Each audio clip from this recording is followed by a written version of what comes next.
Hello and welcome to another Atypical Philosopher video with myself, Jonathan M.S. Pearce. This is an Israel-Palestine conflict series, a third part of the series. I've given you a bit of a psychological, philosophical and historical background to the conflict. We are going to continue with the history in this video, but particularly the history of the 20th century up until sort of 1948, because it's absolutely crucial to understand what happens there in order to understand where we're at today. And for those of you who are big fans of the British, I'm sad to say that there's a good deal of involvement by the British. We've also got Russians, French, Italians, Americans, and obviously Palestinians and Jews. But the British are certainly have a heavy hand in what took place. So let's now pop to the Wikipedia page for the Ottoman Empire. It's just a quick synopsis as to what we are dealing with. So that's where we left it last time. The Ottoman Empire, or the Turkish Empire, controlled much of Southeast Europe, West Asia, North Africa between the 14th and 20th centuries. We can get an understanding of geographically and historically where they were at. So in the 1480s, it was predominantly centered around Greece and Turkey and pushing into Eastern Europe. Then in 1566, you can see there was a great expansion coming down to parts of the Arabian Peninsula, North Africa, and spreading a little bit eastwards as well towards Persia. And that was, I guess, the largest extent of the empire. Maybe here, no, it could be in the 1680s here, where you had sort of vassal states of the Ottoman Empire as well. And then into 1739, a little bit of reduction in the Eastern European area. And then 1914, as we approach the dissolution of the Ottoman Empire and its eventual sort of carving up, it was carved up after the First World War by the still imperialistic nations, I guess, intentions of still holding on to ideas of the Empire of Britain and France, particularly. But as you can see there, Palestine, the Palestinian region here, is firmly in the green, and we're going to be dealing a lot with that area. Talking of the First World War, it's interesting to note that actually in the lead up to the First World War, so from 1908, where the Turks themselves came to power within the Ottoman Empire, you had this nationalism that came to the fore, Turkish nationalism and an Arab nationalism that is really important to understand. And it was this kind of nationalism that Britain sought to exploit in driving a wedge into a schism between the Turks and the Arabs, because the Ottoman Empire was on the side of the Germans in the Second World War. If we look here at the Wikipedia quote or excerpt, the Committee of Union and Progress, CUP, established the second constitutional era in the Young Turk Revolution in 1908, turning the empire into a constitutional monarchy, which conducted competitive multi-party elections. However, after the disastrous Balkan Wars and the now radicalized and nationalistic CUP, so these are nationalistic Turks, took over the government in the 1913 coup d'etat, creating a one-party regime. The CUP allied the empire with Germany, hoping to escape from the diplomatic isolation which had contributed to its recent territorial losses, and thus joined World War I on the side of the Central Powers. While the empire was able to largely hold its own during the conflict, it was struggling with internal dissent, especially with the Arab revolt in its Arabian holdings. During this time, the Ottoman government engaged in genocide against the Armenians, Assyrians, and Greeks. The empire's defeat in the occupation of part of its territory by the Allied powers in the aftermath of World War I, resulting in its partitioning and a loss of its southern territories, which were divided between the UK and France. The successful Turkish War of Independence, led by Ataturk against the occupying allies, led to the emergence of the Republic of Turkey in the Anatolian heartland and the abolition of the Ottoman monarchy. But that comes later, and we won't really be dealing too much with that. Just as a kind of side note here, talking about the Italian involvement, if we look at the map here of the carving up of the of Turkey or the Ottoman Empire, in and around 1920 here. You've got an international zone to the northwest of Turkey. You've got an Italian zone to the south in Anatolia. You've got a French zone that is next to the French Mandate itself, next to the British Mandate, stretching across to Iraq. And we'll be talking a lot about that going forward. You've got Armenia at the top as well. So that is to give you a bit of an understanding of the history and geography so far. So as mentioned, the British were seeking to exploit the nationalism, particularly of the Arabs. In 1915, they recognized that opportunity for exploitation. And with the French, the British thought that they could support the Arabs to break the Ottoman Empire. At this time, there was Sharif Hussein, who was in secret contact with the British around this kind of 1915 era, and he wanted to create a modern Arab empire and sought British support. So at the same time as the British were starting to do deals with Sharif Hussein, they were also sorting out this agreement with the French that came to be known as the Sykes-Picot Agreement. Britain knew that they needed to have the French involved in carving up the Middle East. Palestine was originally seen as an international area, and the British wanted the oil from Iraq. So that was where my map should have been. But the Sykes-Picot Treaty, which is this French British or British-French treaty here, saw the two imperial nations, if you like, or nations with imperial intentions, wanting to carve up the region into very much an A and a B, the French to the north, the British to the south and the east. The British wanted the oil in Iraq.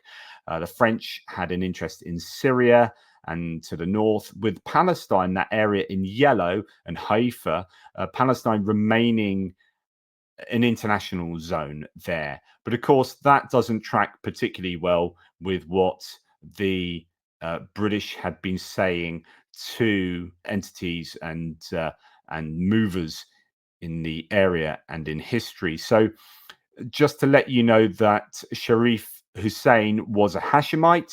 This was a royal family of Jordan. They're the royal family of the kingdoms of Hejaz in 1916 to 25, Syria in 1920, and Iraq 1921 to 58.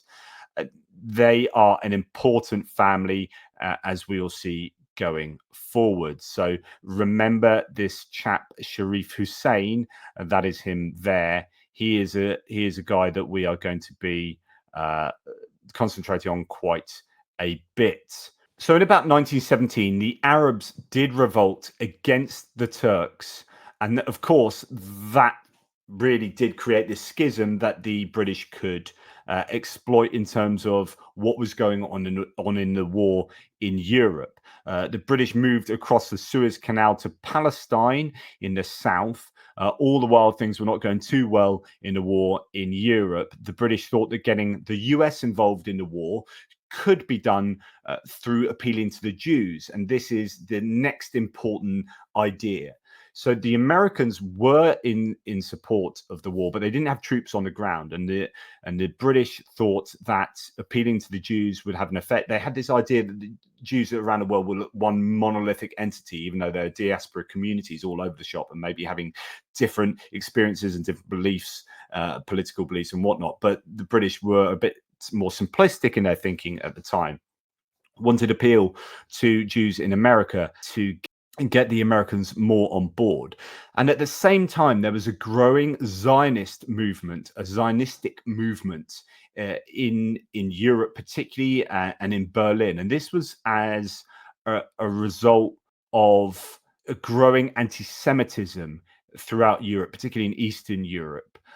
This Zionism was a belief that Israel-Palestine area was their home, and it could provide an Israeli state or a Jewish state that would give them safety from the oppression of anti-Semitism. It was inspired by that big backdrop there. So the wish to return to a promised land in the offer of hope and security was something that I guess the British could also opportunistically exploit in the same way that they were seeking to exploit Arab nationalism against the Turks. But at this time, it's important to note that Jews, indigenous Jews in the Palestine area, only represented 8% of the population. And that is significant because, of course, an awful lot more, 700,000 people were non-Jews. So the British were negotiating with a chap called Chaim Weizmann. Now, he is very important in this narrative. So who is he? Well, he's a Russian-born biochemist, so Russian originally, Zionist leader and Israeli statesman who served as the president of the Zionist organization and later the first president of Israel, elected on the 16th of February 1949 and served until his death. He was fundamental in obtaining the Balfour Declaration, hugely important. We'll come on to that in a second, and later convincing the US government to recognize the newly formed state of Israel. So this guy is incredibly important. This was all happening while the Allies were starting to struggle more in Europe. They reached out to Chaim Weizmann because Russia was on the verge of collapse. The Tsar had been deposed, and without proper US support, as in troops on the ground, as mentioned, the Allies would really be in trouble. They needed the Russians to remain in the war to divert German resources and the military and so on and so forth. And British intelligence suggested that Jews were important in the Bolshevik party and the Bolshevik movement. And so someone like Weizmann is important there. Lloyd George thought that without US troops, he had to act, and he issued the Balfour Declaration, which was the result of the then Foreign Secretary Arthur James Balfour. So he is very famous now for the Balfour Declaration, but he had actually previously been Prime Minister himself. Balfour Declaration is a very short 67 words that can be seen here within this letter from Arthur James Balfour to Lord Rothschild.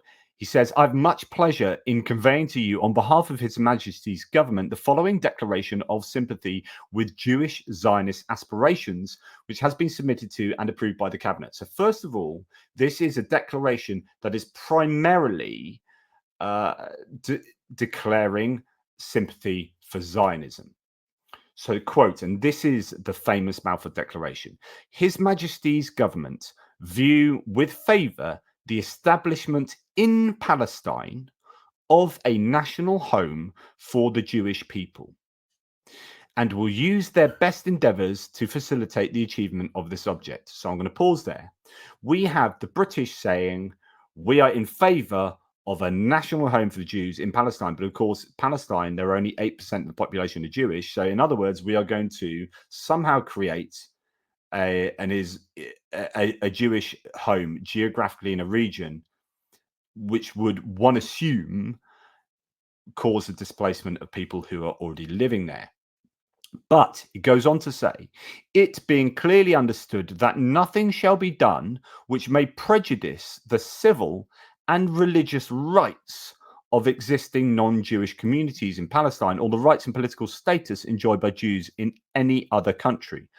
This is, I think, an almost impossible dream. So you're saying we really favor the establishment of a Jewish home in Palestine, but we don't want to prejudice the civil and religious rights of existing non-Jewish communities. Well, that's what's going to happen, because if you're going to move people in there, those non-Jewish communities are going to have their right to property and land perhaps be infringed, and that is a big problem. Okay, so there could be an element of this being an impossible dream. But anyway, as British forces began occupying Palestine, the Balfour Declaration was issued. A major European power had given backing, so the British had given backing to a Zionist ideal of a Palestinian homeland. And here's the problem. Sharif Hussein, so remember the Arab leader that the British had exploited to drive a schism in the Ottoman Empire and leadership, had also been promised Palestine. So these secret deals with Sharif didn't quite match up with these Sharif Hussein, with these secret deals, or I guess not so secret, with the declaration, with the Balfour Declaration. So, as mentioned, Jews only comprised 80,000 perhaps out of 700,000 people in Palestine. But even then, it was beginning to be identified in the West as Jewish land. And the indigenous inhabitants were being referred to as non Jewish inhabitants. So it's almost as Jewishness is the default there, and that other people are just non Jewish inhabitants. They're the majority, but they're seen in light of their Jewishness or non-Jewishness. Do you see what I mean? Anyway, Russia pulled out of the war, and this is massively problematic for the British, pulled out of the war and released the secret treaties that they were privy to. This then meant that Arabs completely suspected the British of foul play in terms of granting them independence, self-determination, and division into different zones. So you can see back to this Sykes-Picot map that the Russians releasing this was highly embarrassing for the British because they were doing deals with Sharif Hussein to say, yeah, you can have self-determination. And I assume, agreeing that he could have an Arab state, while at the same time doing the Balfour Declaration saying, well, we kind of favor a Jewish homeland there in that yellow area. Was also saying that we're going to carve up the whole region between the British and French anyway. But that was not something that was well known outside the French and British kind of decision-making corridors, obviously the Russians as well. So that was all highly controversial. So it is a case of needing to get Sharif Hussein back on side to some extent. Because, of course, the Arabs then realized that the British and French had their own agenda. The British appeased Hussein, who remained loyal to the British for the time being. So now the British are in Jerusalem. Weizmann seized the initiative. So that's Chaim Weizmann, if you remember, the Zionist, and visited Palestine to look into creating a Hebrew university to act as a Zionist hub. Arabs were not happy with Weizmann being there and doing that, as it looked like the British and General Allenby, who was there with the British Army, would follow through with the Balfour Declaration. In 1918, Allenby pushed through into Damascus together with the Arab Faisal, who is Sharif Hussein's son, and his army. They pushed the Ottomans north, and this gave the British military advantage and the Arab backing that they needed. So with their Arab allies, they pushed the Ottomans north and had control over that territory, and this was kind of coming on towards the end of the First World War. But another problem maybe for Sharif Hussein or for his son Faisal is that instead of Faisal becoming ruler of Syria, as I think he was expecting, the British were going to give Syria to France, as you can see by the Sykes-Picot map there. So what happened is they gave the governorship to Faisal, which wasn't quite what he wanted, but he set about planning to turn it into an Arab state, and this is the end of World War One. So rather than carving up the world for the old empires of France and Britain, which is what they wanted to do, as you can see from the map here in the Sykes-Picot Agreement, when we started coming towards the Versailles peace agreements, Woodrow Wilson, the US president, was much more for self-determination. You can imagine he's come off the back of, America flourishing after being under the shackles of British rule and the British Empire. So he's not for these imperial powers going around the world and carving up the world for their own agendas. He's much more for self-determination and liberation. The Habsburgs and the Ottomans. But the problem is that wasn't quite in accord with what some of the European leaders and countries wanted. Britain had made pledges by this time pretty much to the Arabs, the Jews, the French, the Russians, and then during the Versailles discussions, Faisal came along and he was pleading for Arab statehood. But you know what? When you made promises to so many people, that was probably not going to happen. Indeed, If we look at, I think it was Balfour again. So this is a really good Medium article. If you want to, I'll try and remember to put all the links in the description below. Talks about the Balfour Declaration and how important it was. But if we come down here to a memo from Balfour after the war, we can see, what was really being thought by the people deciding these eventualities. Regarding the promise made to the Jews, Arthur Balfour issued a private memo during the peace treaty in Versailles. Quote, "The four great powers are committed to Zionism." So that's interesting in itself.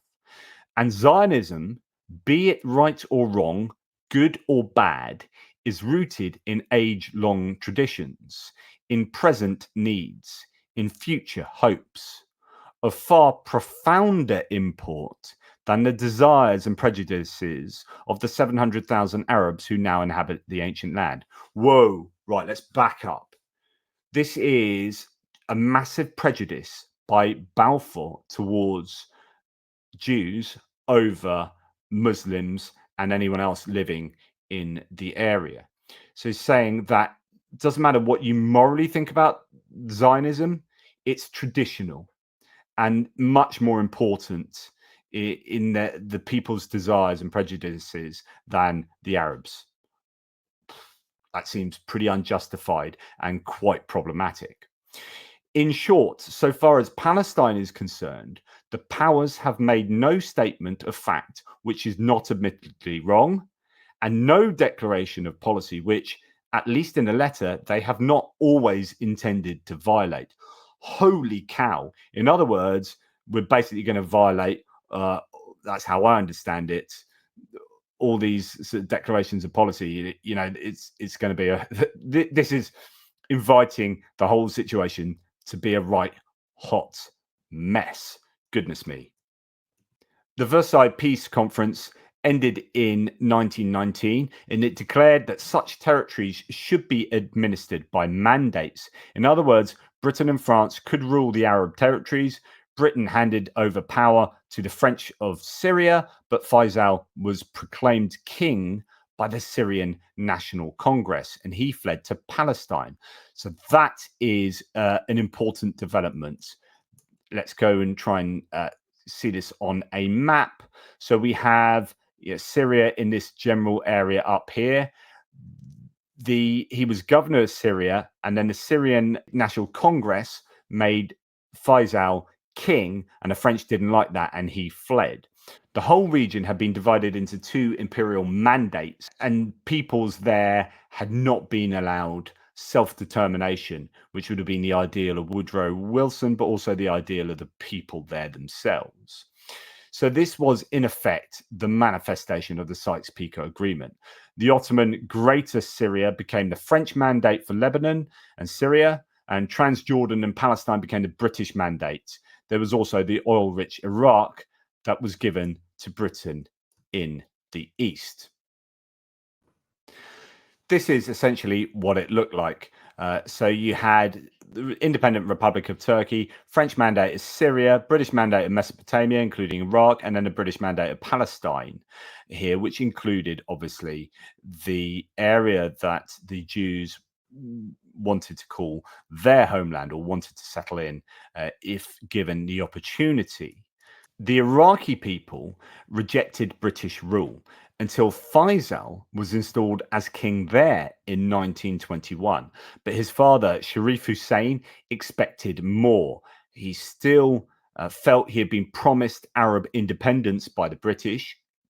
His other son, Abdullah, became king of Transjordan. This was a desire for Hashemite rule. And of course, the Hashemites were the royal family of Jordan, and they wanted this Hashemite, or Sharif Hussein wanted this Hashemite rule across the region in charge of an Arab state. His rival Ibn Saud conquered the whole of Arabia, however, ridding that area of Hashemites, and that was a real thorn in the side of Sharif Hussein. So this chap, Ibn Saud, he was an Arab political and religious leader who founded Saudi Arabia. As king, he presided over the discovery of petroleum in Saudi Arabia in 1938 and the beginning of large-scale oil production after World War II. So an important historical figure for sure. In 1920, the British administered Jerusalem without intending to devolve power. Three religions existed there. You had Muslims in the majority, you had Christians, and then the smallest community were the Jews themselves. The Balfour Declaration, however, was incorporated into the Versailles mandate. So the peace agreement of Versailles codified, if you like, the Balfour Declaration. And this opened the door for European Jewish immigration. I think that's super important. You start seeing more and more Jewish people, not indigenous Jews, but diaspora Jews, European Jews, returning, or as they saw it, returning to their homeland. Of course, that's not how other people in the area would have seen it. Avi Shlaim, the professor of international relations at Oxford, saw it this way, and I think this is an absolutely brilliant quote. The Arabs had a strong case, but very poor advocates. The Zionists had a case. It wasn't as strong as the local Arabs, but they had brilliant advocates. Zionism is one of the greatest public success stories of the 20th century. Chaim Weizmann exemplified these traditional Jewish skills of advocacy and persuasion. I think it's such a good way of putting it. The Jews had a case, it just wasn't crazy strong, and the Arabs had a really strong case, but they didn't have people who were good enough to persuade the British, or I wouldn't say good enough, maybe the right people to persuade the British. Chaim Weizmann appeared to be very good at persuading, at doing PR, and at advocating for the Jews. And kind of that's what led to this, the burgeoning support for the Zionist case, I think, amongst particularly the British here. Weizmann then started financing land purchases for immigrant Jews. So you're now starting to see large-scale immigration have an effect on the area where they are buying up land, they are settling. And indeed, if I take you to this very good, and I advise any of you guys to watch this very good documentary on YouTube. It's a free documentary. It's how Britain started the Arab-Israeli conflict. So we'll join it here towards the end. I believe that the Balfour Declaration was one of the most serious mistakes in British imperial history. It committed Britain to support of Jewish nationalism in Palestine after the war, and it did not produce any immediate benefits for Britain. So that's Avi Shlaim himself that I just quoted earlier. Just to say that the Balfour Declaration is one of the biggest British imperial historical mistakes. I mean, is a huge claim, and it did, set up for, for a conflict that has been ongoing for an awful long time. Without the Balfour Declaration, there could have been no genuine development of a Jewish national home, and the follow-through in 1948, where you get the creation of a state of Israel, simply would not have happened. It requires the umbrella of the British to be there, in effect, to support the emerging Jewish national home militarily at the bottom line. The very fact that there are British troops, British policemen there to protect the Jewish communities is ultimately central to the situation. It could not have been done in any other way. Massively important, I think, that, and very well stated there by the documentary interviewees. So Jewish immigration into Palestine in the 30s and 40s then grew hugely. So you started seeing a lot more Jewish people come and settle in the area, sanctioned by the British. The Palestinians saw this as an alien incursion, and by the Jews as a fulfillment of historic rights. And this led to itself to polarization and then violence. Arab terrorism led to the British putting immigration restrictions on incoming Jews, but then that led to Jewish terrorism. So it was like this escalation of violence, which still seems to be a thing. And this is when the British kind of stepped back and the state of Israel was created in 1948. Jewish and Arab nationalism were promoted by Britain at different times here for different aims and agendas, and nurtured. And as the documentary says, it's British double dealing and betrayal. They very clearly say that in the documentary, that helped to cement the foundations for the ongoing conflict. And this is why I say the British had such a major hand in where we are now in the conflict. And of course, things have gone on from there, and there's a lot of activity that can't be laid at the feet of the British, of course, with what say Israelis and Palestinians have themselves done for the last 70 years. But even as you see from this Sykes-Picot map here, Palestine was in this yellow area, was an area where other people, third parties, not the people living there, had decided that was going to be an international territory. And then as we go forward, we see that it becomes part of the British mandate of Palestine. Again, it's British deciding, you know, who gets to live there and what takes place. It's not an area where people have the right to self-determination. And I think it's really important to understand this historical context. I think it gives us a really good platform to start trying to understand the conflict now, but certainly the next sort of 70 years on from there.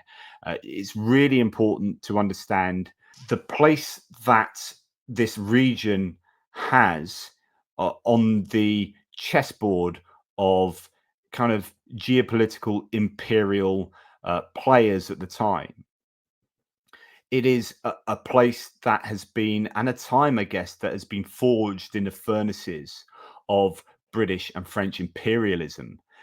And I think it's important that we understand that, because if you don't understand that, then I don't think you get a fair grasp of why people have grievances and what's going on and what has taken place there in the last 70 years or so. So anyway, hopefully that was of use. Please let me know. I'm not a historical expert, right? So let me know if I've made any erroneous claims in the threads below. Remember, this is a really divisive subject, so try to be respectful in the comments. That includes comments to me, if you can. If you think I've really misspoken, I'm happy to be shown to be wrong. But this is a conflict that people have polarized very much, and as I say, it's very divisive, and it's very easy to get embroiled in very vindictive arguments full of invective. And we need to kind of take a step away and say, right, I'm really trying to understand this region and understand this conflict. And hopefully this helps to do that. Anyway, thanks so much for watching. Please take care and speak soon.